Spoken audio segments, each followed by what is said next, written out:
आज अपन पढ़ेंगे आयुर्वेद परिचय एवं सिद्धांत।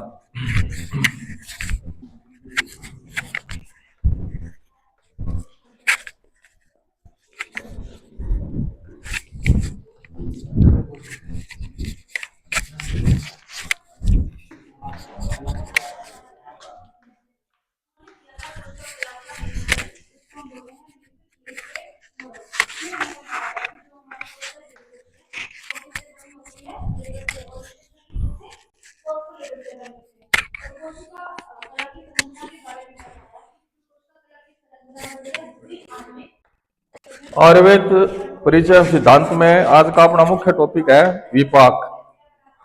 हाँ, विपाक। विपाक किसे कहते हैं? विपाक शब्द का मतलब है परिपक्व होना, पकना। हाँ, परिपक्व होना, विपाक।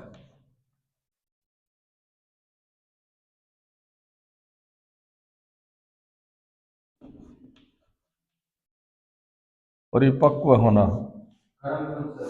हाँ, परिपक्व होना, पचना।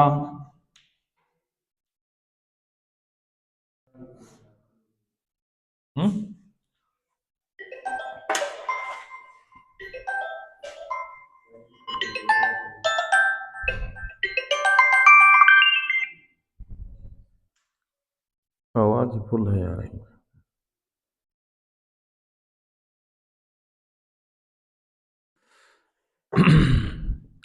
वी उपसर्ग पूर्वक पच धातु में पंच प्रत्यय वी पच सज लगाने से विपाक शब्द बनता है। विपाक शब्द है परिपक्व होना, पकना, परिणाम, जरण, क्रमफल आदि। ठीक है। विपाक की निरुक्ति क्या है? विशिष्ट ज्वरण निष्ठा काले रस विशेष्य पाक प्रादुर्भव विपाक है। अर्थात पाचन क्रिया की समाप्ति पर जो रस विशेष उत्पन्न होता है वह विपाक है। पाचन क्रिया की समाप्ति होने के बाद में जो रस बनता है वो विपाक कहलाता है। जैसे रस का विपाक होकर के क्या बनता है? रक्त। धातु सात होती है ना। रस का विपाक होने के बाद में रक्त, रक्त के विपाक होने के बाद में मांस। इस तरह से ये उत्तरोत्तर चलता है। तो कहने का तात्पर्य यह है कि विपाक द्रव्य के पाचन से निष्ठा काल के उत्पन्न होने से इसे निष्ठा पाक कहते हैं। कोई चीज पचने के बाद में जो रस बनता है उसको विपाक कहा गया है। विपाक के लक्षण क्या है? विपाक का ज्ञान क्रम समाप्ति से होता है। अर्थात द्रव्यों के पाचन के पश्चात दोष, धातु और मल पर जो क्रम होता है, ठीक है, उससे उसके विपाक का ज्ञान होता है। भाई कोई द्रव्य लिया शरीर में, वो पचने के बाद में दोष, धातु, मल पर काम करेगा। अपने शरीर में 3 दोष हैं, वात, पित्त, कफ। इस पे जो कार्य करेगा उसका नाम मतलब हाँ ये विपाक है। वाग्भट ने क्या कहा है कि आहार तथा औषध, आहार तथा औषध द्रव्यों के सेवन के उपरांत जठराग्नि के पाचन के परिणाम स्वरूप रस विशेष उत्पन्न होता है। वही आगे ना भाई, जैसे आहार अपन ने भोजन लिया, भोजन पचने के बाद में क्या बना? रस। तो उसको विपाक कहते हैं। शिवदास सेन ने क्या कहा है? अवस्था पाक की अपेक्षा द्रव्यों का जो विशिष्ट पाक होता है उसे विपाक कहते हैं। परिणाम लक्षणों विपाक है। द्रव्यों के पाचन के बाद जो परिणाम प्राप्त होता है वह विपाक है। आचार्य अरुण दत्त ने क्या कहा है कि जठराग्नि के संयोग से द्रव्यों के पाचन की समाप्ति पर जो रस विशेष उत्पन्न होता है उसे महर्षियों ने विपाक कहा है। जठराग्नि, अग्नि कितनी है अपने शरीर में? पहले पढ़ाया था आपको, 13 अग्नियां हैं। भौताग्नि 5 और धात्वाग्नि 7 और एक जठराग्नि, 13 हो गई। हाँ, तो ये जठराग्नि का ध्यान रखना। जठराग्नि का मतलब होता है सबसे पहले जठराग्नि में भोजन गया, वहां पचा, फिर अपने धातुओं में, भौतिक में।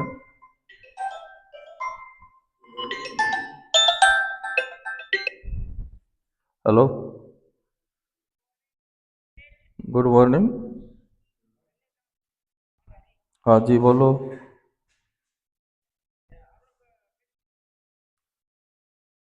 जठराग्नि के संयोग के द्रव्यों के पाचन की समाप्ति पर जो रस विशेष उत्पन्न होता है उसे महर्षियों ने विपाक कहा है।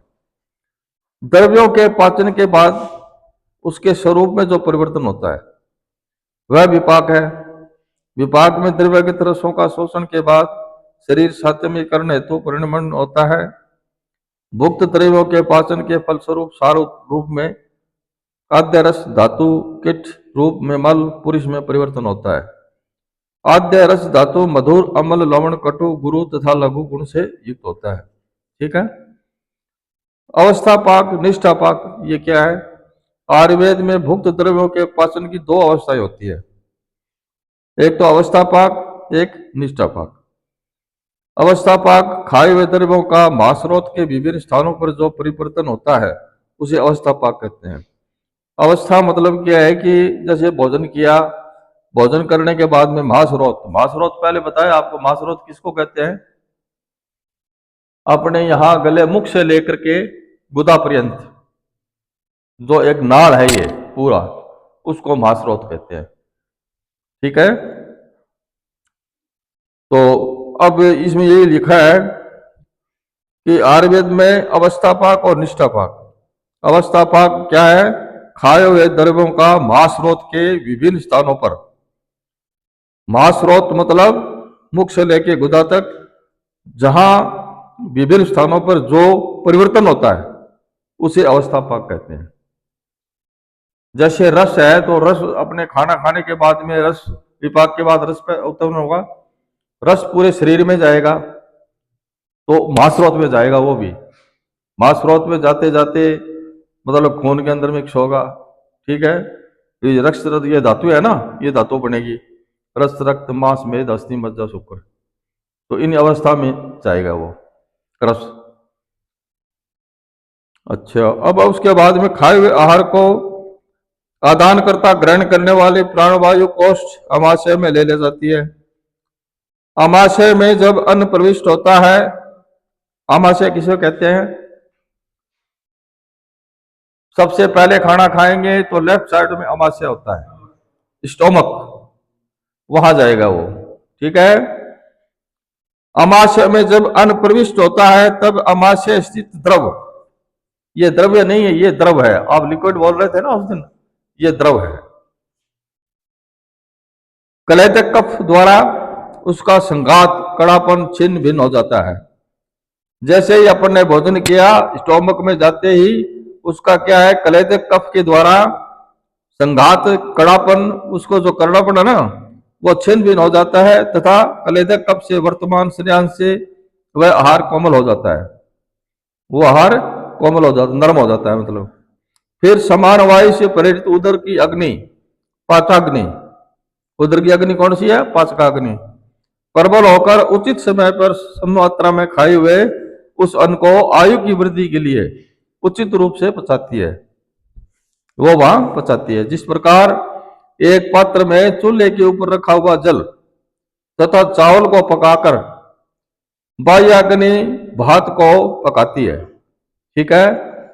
उदाहरण दिया है, ये समझ गए आप? भाई जल के अंदर अपन चावल डाल लेंगे, जैसे उबलेगा वो पचेगा। ठीक है। उसी हिसाब से अपने अमाशय के अंदर जो द्रव्य गया हुआ है वो नरम होगा, पचेगा। उसी प्रकार अमाशय में रहने वाले आहार को अमाशय के अधः प्रदेश में रहने वाली पाचक अग्नि उचित रूप से पचाकर रस एवं मल को उत्पन्न करती है। ठीक। पाचन की इस अवस्था को अवस्था पाक कहते हैं। अवस्था पाक की तीन अवस्थाएं हैं, मधुर अवस्था पाक, अम्ल अवस्था पाक और कटु अवस्था पाक। ये रस है, रस कितने हैं? हाँ, मधुर, अम्ल, लवण, कटु, तिक्त और कषाय। जो आपने भोजन किया, द्रव्य खाया, वो उसके बाद में वो तीन अवस्था में बटेगा, मधुर, अम्ल और कटु। ठीक है। जब छह रसों से युक्त आहार अन्न का सेवन किया जाता है तो अमाशय में उसका पाक होकर पहले मधुर रस की उत्पत्ति होती है। सबसे पहले किस रस की उत्पत्ति होती है? मधुर। जो भी खाना खाएंगे तो उसका मधुर रस बनेगा पहले। जब से सब में आहार मधुर रस में परिवर्तन हो जाता है, ठीक है। इस परिवर्तन मधुर आहार रस में जो फैन होता है, फैन किसको कहते हैं? झाग को। उसमें कफ की वृद्धि हो जाती है। पंच महाभूत घटक के आहार के घटक तत्वों के अंतर्गत विघटन की प्रक्रिया में सर्वप्रथम पृथ्वी और जल महाभूत के तत्वों का विघटन होता है। इन दोनों तत्वों के विघटन से आहार मधुर अवस्था को प्राप्त होता है। सबसे पहले मधुर रस बनता है, जिसके कारण कफ की वृद्धि हो जाती है। मधुर रस से कफ की उत्पत्ति होती है। इसके बाद आहार पच्यमान से ग्रहणी, ग्रहणी मतलब डुडिनम को प्राप्त होकर विदग्ध होने से अम्ल अवस्था में बदल जाता है। सबसे पहले स्टोमक में गया, स्टोमक में वो क्लेदे कफ के द्वारा झाग युक्त मतलब भोजन बन गया, वो उसका रस हुआ मधुर। अब वो गया ग्रहणी में, ग्रहणी में जाने के बाद में वो बल किस अवस्था में आएगा? अम्ल अवस्था में आएगा। वो मतलब भोजन वो तीन अवस्था बताई है ना, मधुर, अम्ल और कटु। विघटन की प्रक्रिया में पृथ्वी तथा जल महाभूतीय घटकों के उपरांत अग्नि महाभूतीय घटकों का विघटन होता है। इससे आहार अम्ल अवस्था को प्राप्त होता है। पहले मधुर अवस्था में पाक हुआ, फिर अम्ल अवस्था में पाक हुआ और लास्ट में होगा कटु अवस्था। आहार पक्वाशय को प्राप्त होकर अग्नि के द्वारा शोषित होने पर, पक्वाशय किसको कहा गया है? आंतों को। बड़ी आंत है ना, बड़ी आंत छोटी आंत दो होती है अपने शरीर में, आंतों को पक्वाशय कहा गया है। वहां परिपक्व होकर क्या होगा? कटुरस बन जाएगा। तो कितनी अवस्था हो गई? तीन अवस्था हो गई। भोजन आपने दो द्रव्य किया है, खाना खाया है, उसकी तीन अवस्था में परिवर्तन हो चुका है। सबसे पहले मधुर, फिर अम्ल, फिर कटु। इस अवस्था पाक में वायु का आकाश महाभूतों के घटनों का विघटन होता है। ये पंच महाभूत है ना, आकाश, वायु, तेज, जल, पृथ्वी, इसके द्वारा मतलब घटित होता है ये, जिससे आहार कटु अवस्था में प्राप्त होता है, जिससे वात दोष की वृद्धि हो जाती है। फिर वात दोष की वृद्धि हो जाती है। भोजन पचने के बाद में पक्वाशय के अंदर फिर वात की वृद्धि हो जाती है। वात के कारण ही जो मतलब शरीर से बाहर आता है मल, लैट्रिन वगैरह, वो वात के कारण ही आता है। समझ गए ना? निम्नलिखित तालिका में व्यक्त किया जा चुका है कि मधुरावस्था आमाशय के अंदर मधुर कफ, कफ का परिपाक होता है इसका। ये तीनों चार्ट में दिया हुआ है, देख लेना आप। अम्लावस्था दूसरी अवस्था अम्लावस्था है, पच्यमान से अम्ल और पित्त। और कटुवस्था में पक्वाशय में कटु रस और फिर वात बनता है। ये सारणी में थोड़ा सा ध्यान लगा के पढ़ लेना। अवस्था मधुर, अम्ल, कटु। मधुर अम्ल आमाशय में, अम्ल रस पच्यमान में और कटु पक्वाशय में। तो ये अपने पंचमहाभूत की बताएगी ये इसमें। तो मूलभूत दोष उत्पत्ति है कार्बोहाइड्रेट, प्रोटीन, वसा और वसाम्ल। निष्ठा पाक क्या है? इस पाक में रसों की अंतिम परिणति होती है। निष्ठा पाक है, इस रस में अंतिम परिणति, लास्ट की। इससे धातु रूप दोषों की उत्पत्ति होती है। मधुर विपाक से कफ, अम्ल विपाक से पित्त और कटु विपाक से वात दोष की उत्पत्ति होती है। आचार्य चक्रपाणी अनुसार जो तीनों अवस्थाओं के बाद रस मल विवेक के समय उत्पन्न होता है, वही निष्ठा पाक अथवा विपाक कहलाता है। अवस्था पाक व निष्ठा पाक के अंतर क्या है? ये देखो, अवस्था पाक में क्या है कि परिणाम, आवश्यक परिणाम, अंतिम चरण परिणाम, दोषोत्पत्ति, मलभूत दोषात्पत्ति, धातु दोषोत्पत्ति, काल में काल सापेक्ष और काल निरपेक्ष, प्राणगम्य, प्रमाणगम्य, प्रत्यक्ष गम्य और अनुमान गम्य। ये अवस्था पाक निष्ठा पाक के अंतर है। ये विपाक का स्वरूप क्या है? आहार पाक की प्रक्रिया के संदर्भ में आचार्य चरक ने कहा है कि अनेक प्रकार के हितकर, ठीक है, अशित, पीत, लीड, खादित आहार भेदों का मनुष्य द्वारा सेवन कर लेने पर प्रदीप्त जठराग्नि के बल से अपनी अपनी भौतिक अग्नि तथा उचित रूप से पचता हुआ यह आहार काल की तरह है, किसी भी धातु में नहीं रुकता, संपूर्ण धातुओं में उचित रूप से पाक होकर सभी धातु की उष्ण वायु स्रोत वाले संपूर्ण शरीर को वर्ण, उपजय, बल, सुख तथा आयु से युक्त करता है, शारीरिक धातुओं को बढ़ाता है। इस संदर्भ में आचार्य सुश्रुत ने कहा है कि पंच महाभूतों से निर्मित शरीर वह आहार है।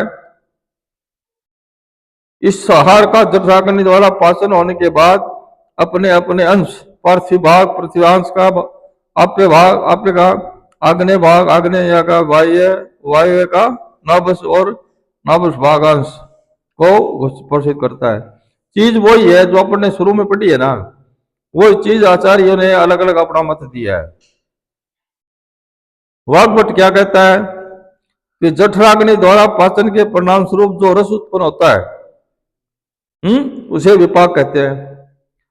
भाई जठराग्नि द्वारा जो पाचन का परिणाम स्वरूप होता है उसको विपाक कहते हैं। आचार्य चरक ने यद्यपि विपाक का लक्षण तो नहीं बताया, परंतु विपाक के स्वरूप के बारे में कहा है। ठीक है, विपाक का ज्ञान दरियों के शरीर पर होने वाले कर्मों के द्वारा होता है। यहां निष्ठा शब्द से जठराग्नि, भौतिकाग्नि एवं धात्वाग्नि, अग्नि बताया ना 3 प्रकार की होती है, जठराग्नि, भौतिकाग्नि और धात्वाग्नि। धात्वाग्नि मतलब 7 धातु, अलग अलग अग्नि है इसकी। पंच भौतिक की है वो अलग अलग अग्नि है, और एक जठराग्नि, ये 13 अग्नियां होती हैं, याद रखना। विपाक के प्रकार, विपाक के निम्नलिखित प्रकार हैं: षड्विध विपाक, यथारस विपाक, अनियत विपाक, पंचविध विपाक, त्रिविध विपाक, द्विविध विपाक। अब षड्विध विपाक क्या है? ये षड्विध विपाक का उल्लेख सुश्रुत संहिता में मिलता है। इसके अनुसार कुछ आचार्य रसों के समान 6 प्रकार का विपाक मानते हैं। इस मत को 2 संप्रदाय में विभक्त किया गया है: यथा रस विपाक, अनियत रस विपाकवाद। अब इसमें यह लिखा है कि इस संप्रदाय को मानने वाले आचार्यों का मत है कि मधुर आदि 6 रसों का नियत रूप से उसके समान विपाक होता है। मधुर आदि जो रस है उनके समान ही, जैसे मधुर का मधुर, अमल का अमल, कटु का कटु, तिक्त का तिक्त, तो उस हिसाब से नियत रूप से उनके समान ही विपाक होता है। कुछ आचार्यों का मानना है ये। यथा मधुर रस का मधुर, अमल रस का अमल आदि संबंध कहा गया है। साली, यव, मूंग आदि की बीजों से साली, यव, मूंग आदि की उत्पत्ति होती है, अन्यों की नहीं। उसी प्रकार मधुरादि 6 रसों का पाचन होने पर भी वे अपने मधुरत्व आदि भाव को, स्वभाव को त्याग नहीं करते। अतः मधुर रस मधुर विपाक, अमल रस तथा अमल विपाक होगा। शेष रसों का भी इसी प्रकार जानना चाहिए। यथा रस विपाकवाद का अधिकांश आचार्य विरोध करते हैं, यहाँ विरोध किया है। इस संदर्भ में अष्टांग संग्रह में कहा गया है कि जिन आचार्यों के रसानुसार 6 प्रकार का विपाक माना है वह उचित नहीं है, क्योंकि मधुर रस ब्रीही का अमल विपाक, मधुर रसात्मक तेल का कठोर विपाक, अमल रसात्मक अमल की मधुर विपाक, रिक्त से रसात्मक पटोल का मधुर विपाक, कसाय का रसात्मक कुल्थी का अमल विपाक तथा कसाय रसात्मक ऋतिकी का मधुर विपाक होने से यह सिद्ध होता है कि रस के सदृश विपाक नहीं होता।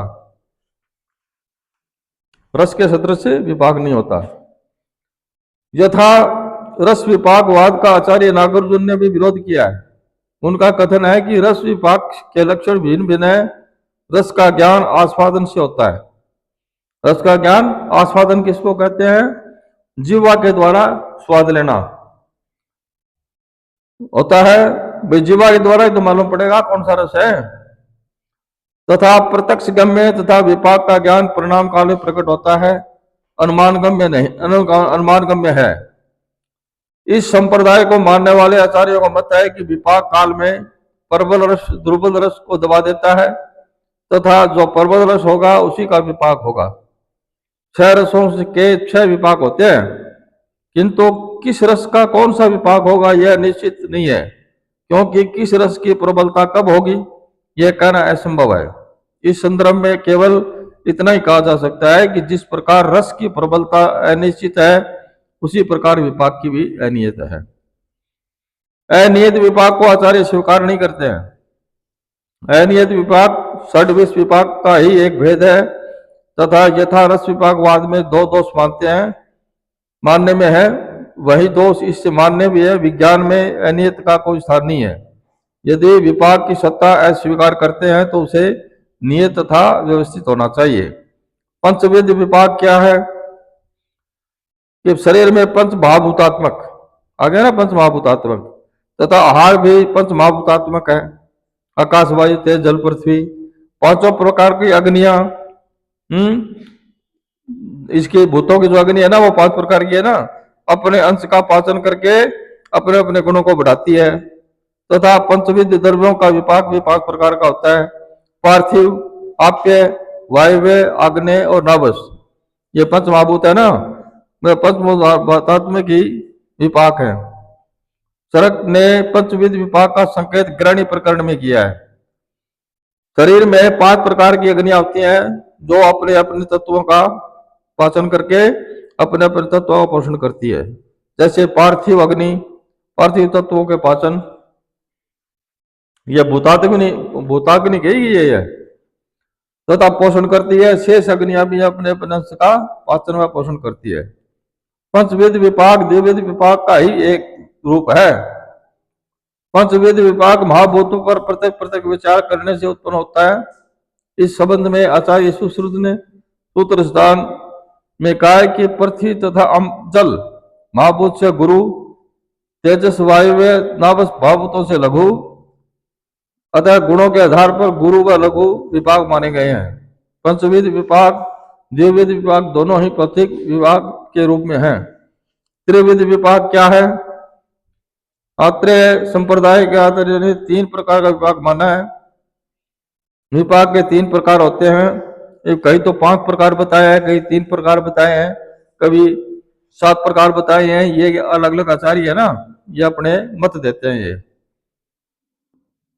कटु तिक्त कषाय रस का विपाक प्राय कटु होता है। अम्ल रस का आम्लिक विपाक होता है। मधुर व लवण रस का मधुर विपाक होता है। प्राय ये यह तात्पर्य है कि कुछ द्रव्यों का विपाक इस सिद्धांत को विपरीत होता है। ब्रीही, आंवला, सोवरछल, शाकंभरी, सुंठी, पीपली, जातिपत्री, शंखपुष्पी, मंडूकपर्णी, ये द्रव्य है। ये मतलब द्रव्य या औषध है ये, ठीक है। इनका विपाक बताया है कि ब्रीही का मधुर, आंवले का अम्ल, सोवरछल का लवण, शाकंभरी का लवण, और ये तो है रस इसका। और विपाक है अलग, अभी इसका विपाक अलग अलग बताया गया है। मधुर का अम्ल बताया गया है, फिर अम्ल का मधुर, फिर लवण का कटु, लवण का कटु, कटु का मधुर, कटु का मधुर, कटु का मधुर, तिक्त मधुर, तिक्त मधुर। ये अलग अलग सारणी के अनुसार बताए गए हैं। ये जितने भी द्रव्य है ना उनके।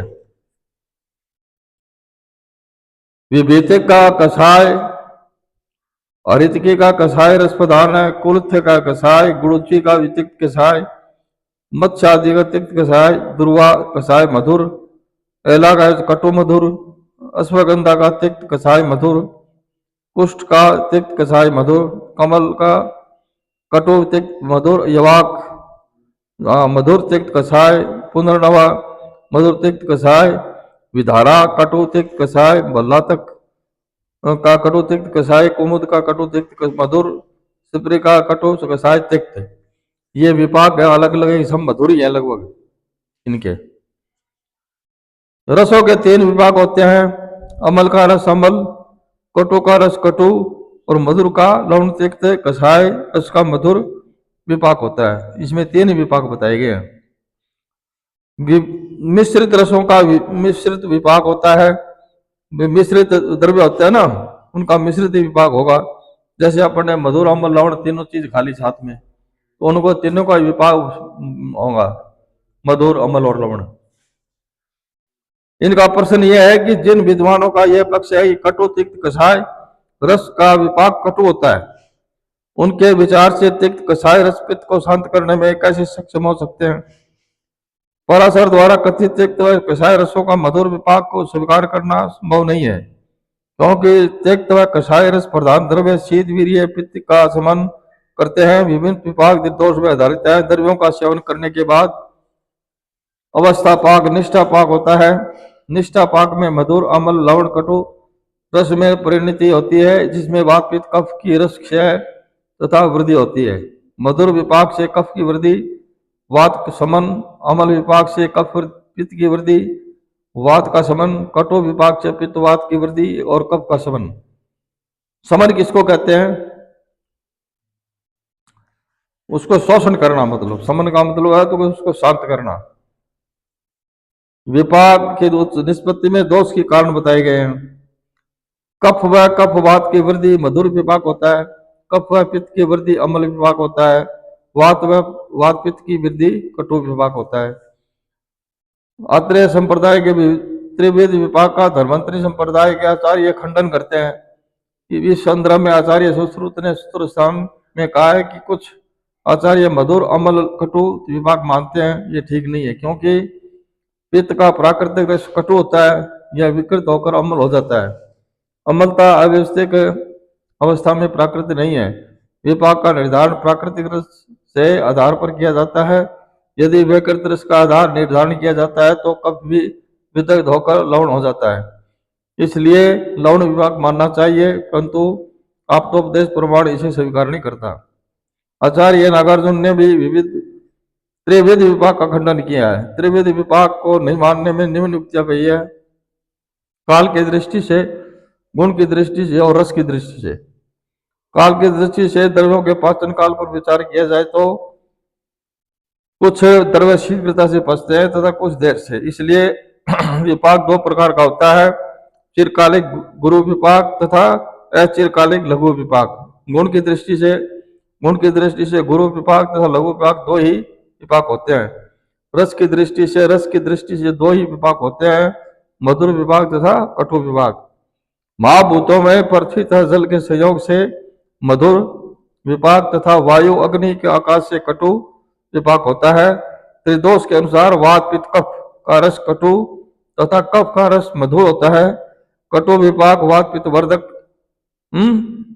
तथा मधुर विपाक कफ वर्धक होता है। द्विविध विपाक क्या है? गुरु और लघु। गुरु मधुर विपाक, लघु कटु विपाक।